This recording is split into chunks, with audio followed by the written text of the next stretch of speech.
Assalamualaikum warahmatullahi wabarakatuh. Waalaikumsalam warahmatullahi wabarakatuh. Selamat pagi. Pagi.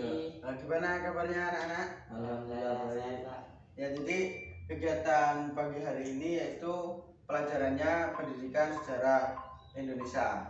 Nah, jadi sebelum masuki kegiatan belajar, tolong salah satu dipimpin doa terlebih dahulu. Mari sebelum mengawali kegiatan belajar ini kita berdoa menurut kepercayaan dan agama masing-masing. Berdoa mulai.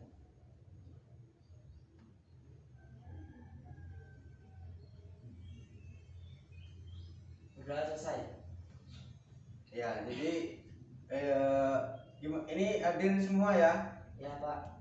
Jadi alhamdulillah kalau memang hadir semua. Jadi di sini sebelum masuk kegiatan belajar, Bapak sampaikan dulu tujuan pelajarannya, yaitu memahami bagaimana perkembangan kabinet yang berlangsung selama masa demokrasi liberal atau demokrasi parlementer, yaitu kurun waktu 1950 sampai 1959. Nah, jadi materi hari ini yaitu Indonesia pada masa demokrasi liberal. Nah, jadi dalam bidang politik, bidang ekonomi, bidang sosial budaya itu sangat berubah ya di masa ini, karena di situ nanti ada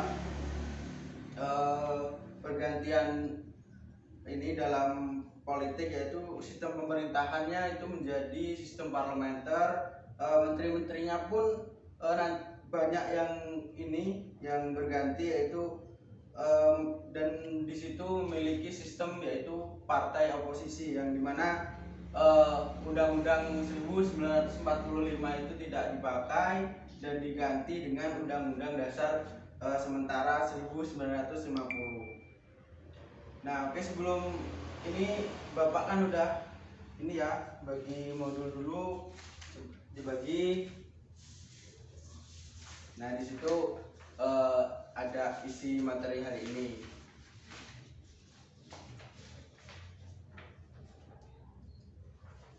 Ya, tolong Oman baca terlebih dahulu, Man, di situ materinya.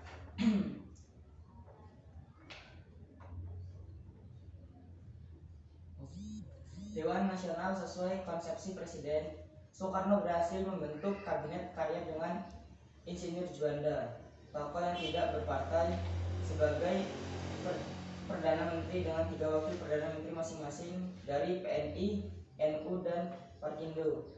Kabinet ini resmi dilantik pada 9 April 1957 dan dikenal dengan nama Kabinet Karya. Kabinet ini menyertakan Masyumi di dalamnya. Kabinet Juanda merupakan kabinet dengan beban tugas yang harus dijalankan adalah perjuangan membebaskan Irian Barat dan menghadapi keadaan ekonomi dan keuangan yang memburuk. Kabinet Juanda untuk menyelesaikan tugasnya menyusun program kerja yang terdiri dari 5 pasal yang dikenal dengan pasca karya, sehingga kabinetnya pun dikenal dengan Kabinet Karya. Kelima program tersebut meliputi: A. Membentuk Dewan Nasional, B. Normalisasi keadaan Republik Indonesia, C. Melanjutkan pembatalan KMB, D. Memperjuangkan Irian Barat kembali ke RI, dan yang kelima E. Mempercepat pembangunan Dewan Nasional merupakan amanat dari konsepsi Presiden 1957.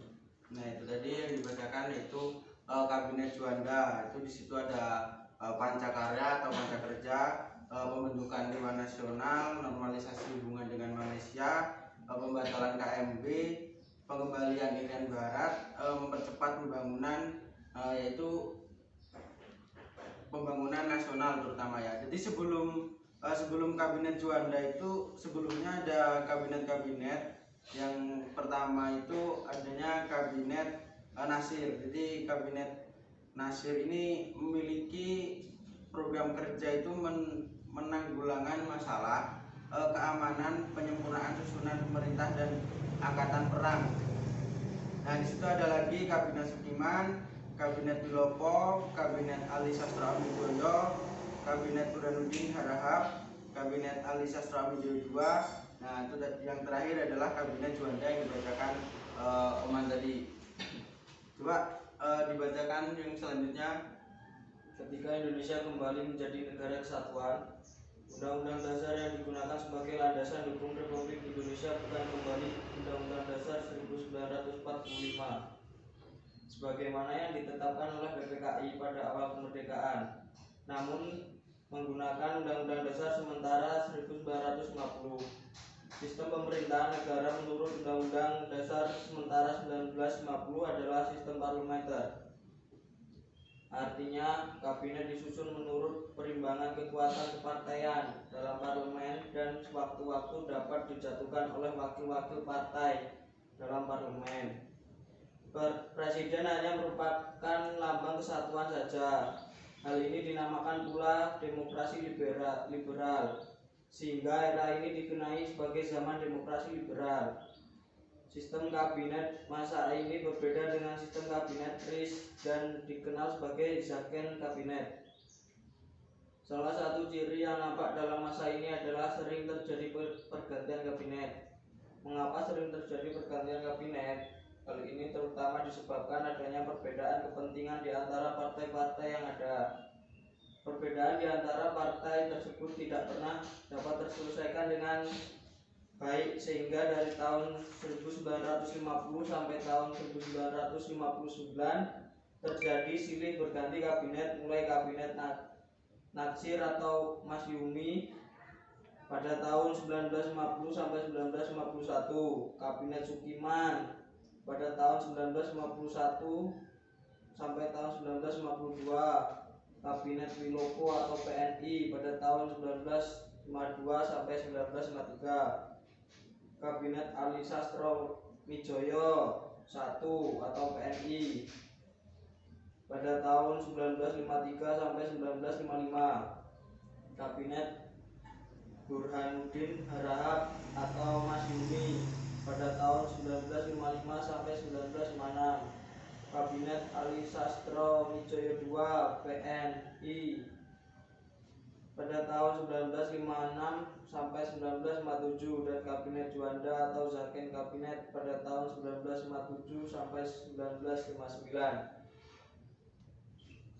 Nah, itu tadi yang dibacakan Mas Arpan. Nah, tadi di situ kan dijelaskan bahwasanya dipakai undang-undang dasarnya itu undang-undang dasar sementara tahun 1950. Sistem pemerintahannya pun berbeda.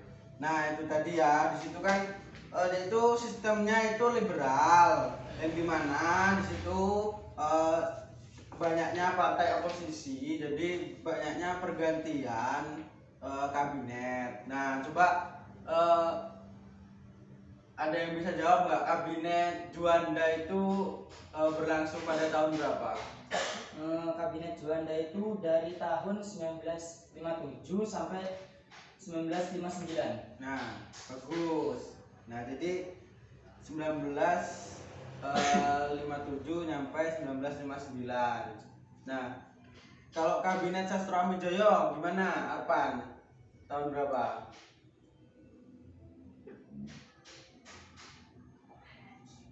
Nah, kalau begitu coba Aman dijawab. Dari 1953 sampai 1955. Nah, beri aplaus buat teman.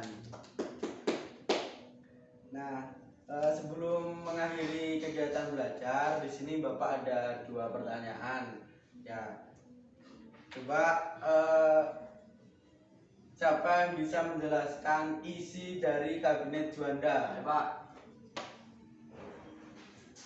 Isi kabinet Juanda, segala perairan di sekitar, di antara dan yang menghubungkan pulau-pulau atau bagian pulau-pulau yang termasuk daratan negara Republik Indonesia dengan tidak memandang luas atau lebarnya adalah bagian-bagian yang wajar daripada wilayah daratan negara Republik Indonesia, dan dengan demikian merupakan bagian daripada perairan nasional yang berada di bawah kedaulatan mutlak daripada negara Republik Indonesia.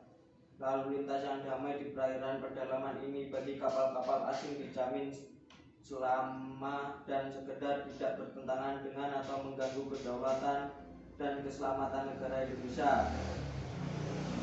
Cukup, Pak. Nah, itu tadi ya. isi dari deklarasi Juanda, yang dimana di situ menampung dan menelurkan keinginan kekuatan sosial yang ada dalam masyarakat dan melahirkan roda pemerintahan dan menjaga stabilitas politik. Dan di situ yaitu penggunaan laut itu sebagai pemersatu bangsa, bukan sebagai pembatasan konflik. Nah, di situ tadi ya materi hari ini, mungkin itu saja. Jadi terus semangat belajar, terus giat dibaca-baca lagi materinya, karena materi hari ini juga jadi bahan materi untuk hari selanjutnya. Nah, mungkin dari Bapak hari ini cukup sekian. Bapak akhiri. Wallahul muwaffiq ila aqwamit thoriq. Wassalamualaikum warahmatullahi wabarakatuh. Waalaikumsalam.